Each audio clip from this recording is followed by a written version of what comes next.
Ya veremos cómo se mueve el tablero político con el nuevo partido Defensores de la Patria. Ya veremos y ojalá que todos estos pequeñitos partidos empiece a ver esa gran reforma política que nos deje con una posibilidad de reforzar la democracia a través de partidos sólidos.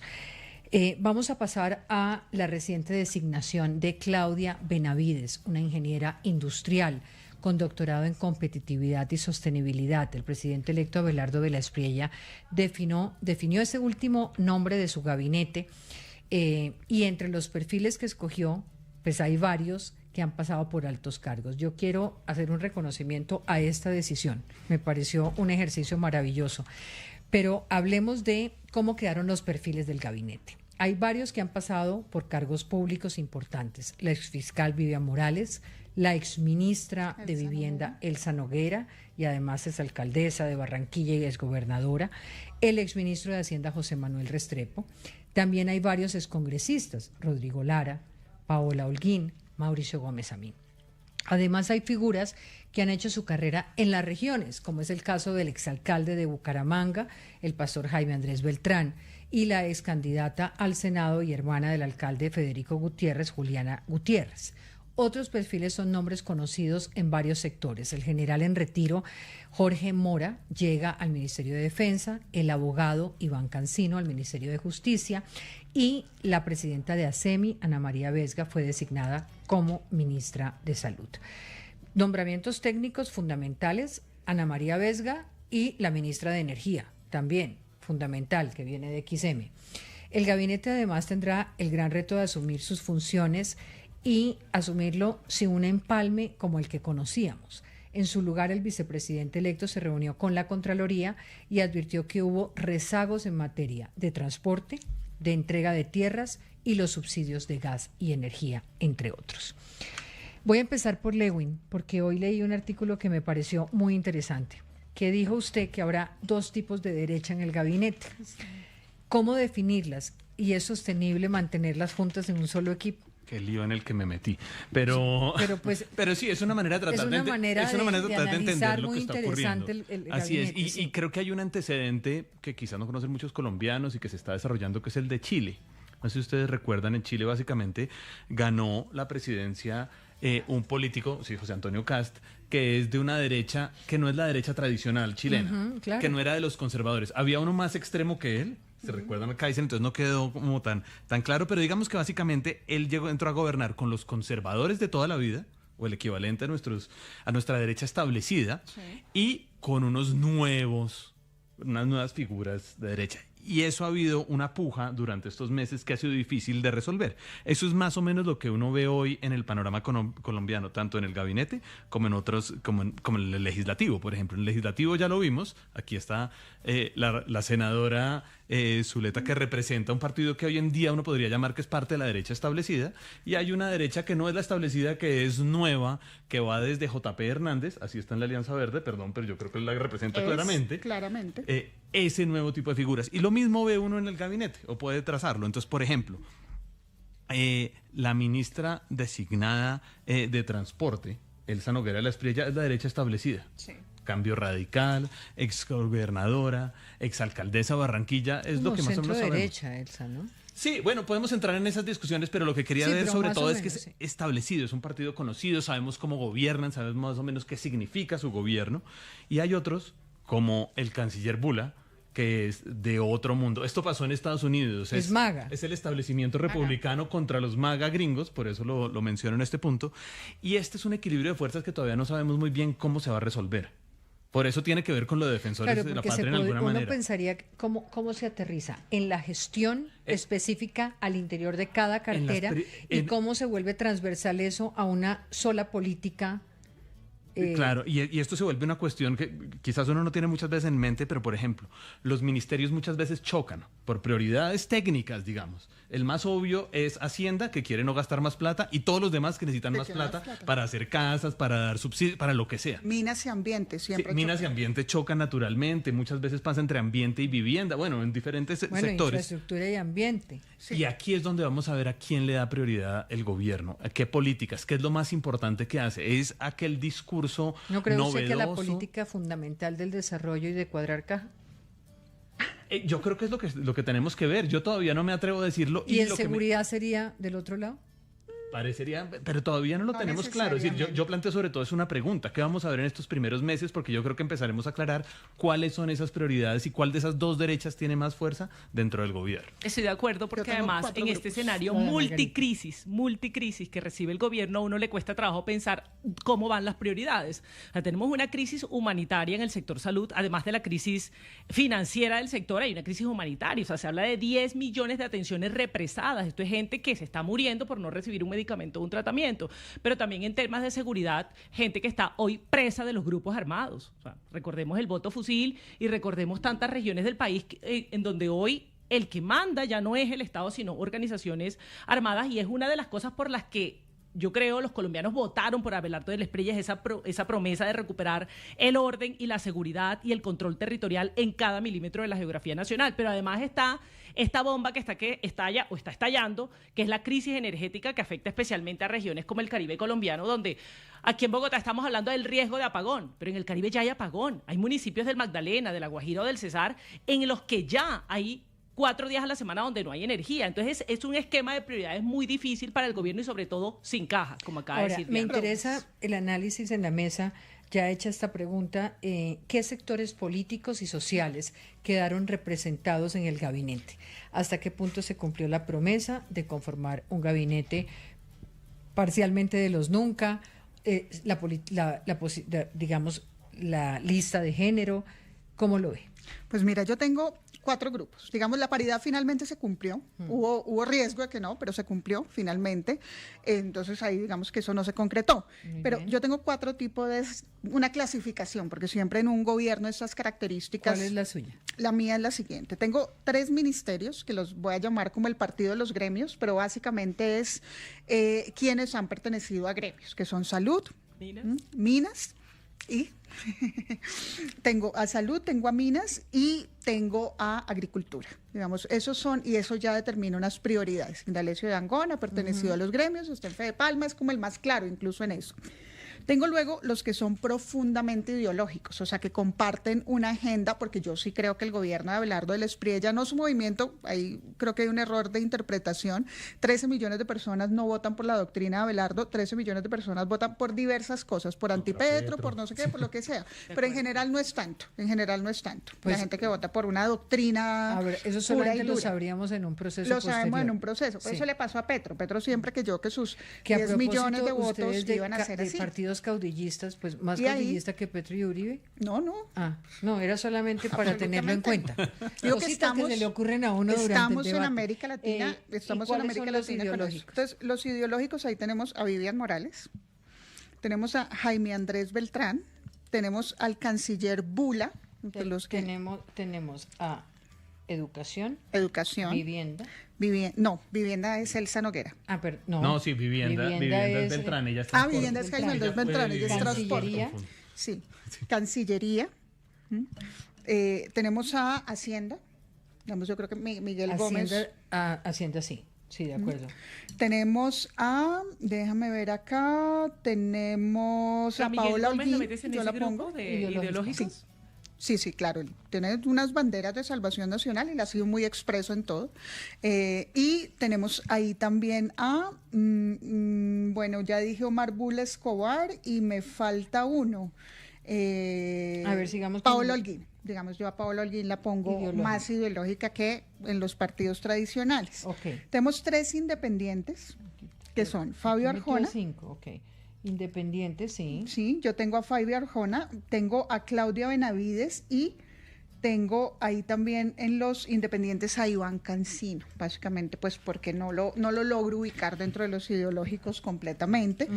Y luego tengo digamos, las casas, los clanes tradicionales y la política tradicional. Digamos, en esa bolsita está Elsa Noguera, está Rodrigo Lara, está Juliana Gutiérrez, Deportes. Que es Deportes, está Alexandra Falla. Un momentico. Infraestructura, Interior. Deporte. Sí, está Alexandra Falla. ¿Considera Alexandra de partidos tradicionales? Sí, ella tiene el apoyo del partido de la U. Creemos. Pero es una mujer que ha tenido... Porque ahí me está haciendo falta lo técnico. Bueno, ahorita le hago aquí una... pueden ser o no técnicos. Claro, puede ser técnico y político. Digamos, yo creo que ser o no ser técnico y gremios. Interior, deportes y comunicaciones. Exactamente, ahí los tengo. Entonces, básicamente en esas casas, 3 casas tienen una participación muy relevante. 2, pero no importa. Falta defensa, creo. Bueno, el general Mora, lo que pasa es que yo con los militares nunca sé bien dónde ubicarlo. Yo creo que es una categoría aparte. Entonces ya tiene 5. Evidentemente. ¿Y cuál me falta? ¿Y cuál me falta por acá también por clasificar? Bueno, me faltará alguno por clasificar, pero igual está muy equilibrado. O sea, yo lo veo equilibrado. También Creemos. Sí, mira que me parece que está equilibrado. Creemos, está la Casa Char representada y está, pues, digamos, su partido de elección, que es Salvación Nacional. Nacional. Podría decir que técnicos y conocedores de su área tenemos salud, minas. Ajá.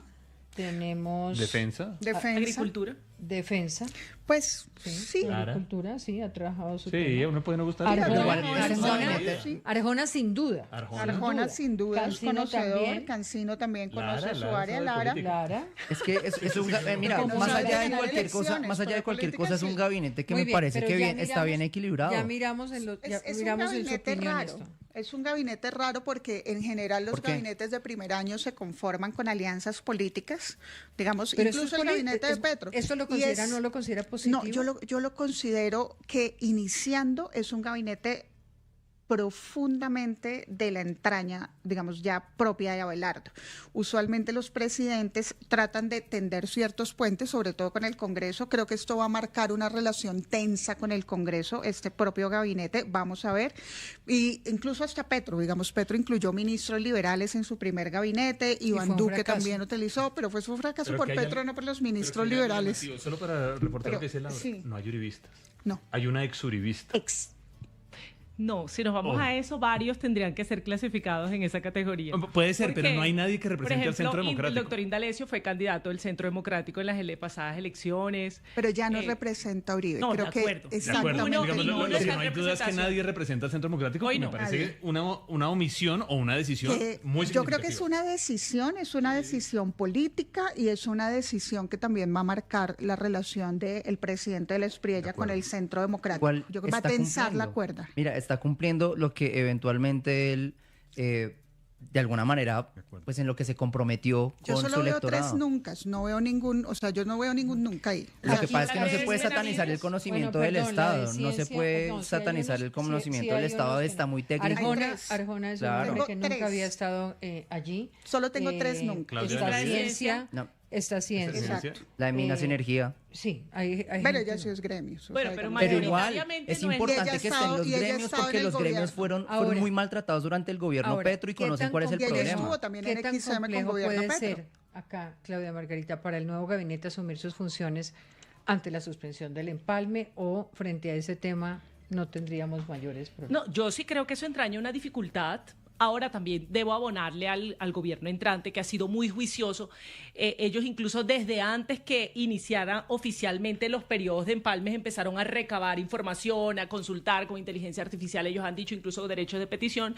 Y yo creo que han hecho un buen trabajo y han revelado muchos hallazgos que se han documentado incluso a órganos de control. Ahí vemos, por ejemplo, temas en ICBF, en Agencia Nacional de Tierras, en DIAN, en muchas entidades del Estado. Entonces yo creo que ese tema del empalme sin duda genera un tropiezo, pero también creo, y yo quiero abonarle al presidente Abelardo, yo creo que este es un buen gabinete. A mí me gusta el gabinete en el sentido de que veo mucha gente bien formada, gente técnica. A mí me encantó, por ejemplo, el nombramiento de la doctora Vesga en el Ministerio de Salud. Creo que es una mujer que conoce muy bien el sector y como tenemos crisis, yo creo que este es un momento para solventar crisis y creo que es un buen perfil, como me parece que para solventar la crisis energética la expresidenta de XM viene a aportarle unos elementos muy importantes al gobierno en ese tipo de soluciones. El doctor Indalecio Angón es un hombre de toda la vida en el sector agricultura, entonces yo digamos que veo rescatable eso de la conformación del gabinete. Felicito al presidente Abelardo por el avance en materia meritocrático que permitió llegar al ministerio a una persona que,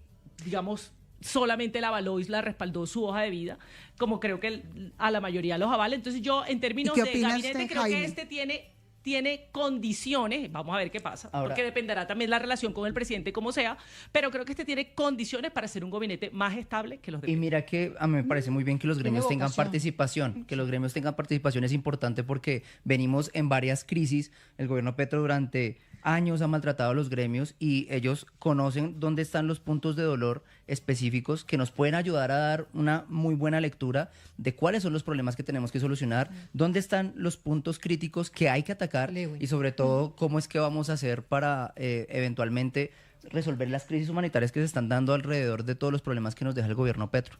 Es importante dejarlo claro. ¿Cómo lee usted?